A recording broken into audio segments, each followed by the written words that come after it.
যারা চাকরি রিলেটেড গুরুত্বপূর্ণ আপডেট নিউজটি দেখার জন্য ক্লিক করেছেন, ভিডিওটি দেখতে লাইক দিয়ে কন্টিনিউ করা অনুরোধ জানাচ্ছি। আসসালামু আলাইকুম বন্ধুরা, বরাবর মতো আবারও সম্পূর্ণ নতুন একটি আপডেট নিউজ নিয়ে আপনাদের মাঝে হাজির হয়েছি।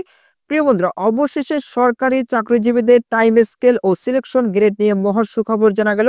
তো প্রিয় বন্ধুরা, কি এমন মহা সুখবর জানা গেল, এই সংক্রান্ত বিস্তারিত তথ্য আজকের এই ভিডিওটির মাধ্যমে জেনে নেওয়ার চেষ্টা করব। তাহলে চলুন মূল ভিডিওটি শুরু করা যাক। প্রিয় বন্ধুরা, মূল ভিডিওটি শুরু করার আগে বরাবর মতো ছোট্ট একটি রিকোয়েস্ট থাকবে, আপনি যদি আমাদের এই পরিবারে নতুন দর্শক হয়ে থাকেন, এরকম নতুন নতুন চাকরি রিলেটেড আপডেট নিউজ সবার আগে পেতে আমাদের এই চ্যানেলটি সাবস্ক্রাইব করে রাখুন।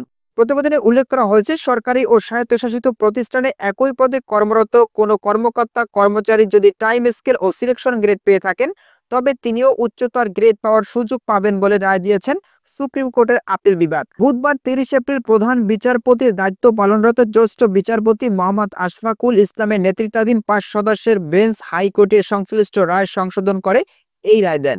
এর ফলে টাইম স্কেল বা সিলেকশন গ্রেড পাওয়া প্রায় 15 লাখ সরকারি ও স্বায়ত্তশাসিত প্রতিষ্ঠানের কর্মরত কর্মচারী দুটি উচ্চতর গ্রেড পেতে আর কোনো আইনি বাধার মুখে পড়বেন না। আদালতে রাষ্ট্রপক্ষে শুনানি করেন অতিরিক্ত অ্যাটর্নি জেনারেল অনিকার হক। রিট আবেদনকারীদের পক্ষে ছিলেন জ্যেষ্ঠ আইনজীবী সালাহউদ্দিন দরুন এবং আইনজীবী ইব্রাহিম খলিল। রায়ের পর আইনজীবী ইব্রাহিম খলিল সাংবাদিকদের জানান, স্পষ্টীকরণ সংক্রান্ত পরিপত্রের প্যারাগ অবৈধ ঘোষণা করা হয়েছে। ফলে জাতীয় বেতন স্কেল 2015 এর উচ্চতর গ্রেড সংক্রান্ত প্যারা 7 বহাল থাকলো। ফলে 2015 সালের আগে টাইম স্কেল বা সিলেকশন গ্রেড পাওয়া কর্মচারীরা দুটি উচ্চতর গ্রেড পেতে পারবেন। এর আগে 2016 সালের 21 সেপ্টেম্বর জাতীয় বেতন স্কেল 2015 স্পষ্টীকরণ শীর্ষ একটি পরিপত্র জারি করে সরকার এর বৈধতা চ্যালেঞ্জ করে কয়েকজন সরকারি চাকরিজীবী রিট করেন, যার প্রাথমিক শুনানি শেষে হাইকোর্ট রুল সহ আদেশ দেন। চূড়ান্ত শুনানি শেষে 2017 সালের 4 জানুয়ারি হাইকোর্টের পরিপত্রটি অবৈধ ঘোষণা করেন।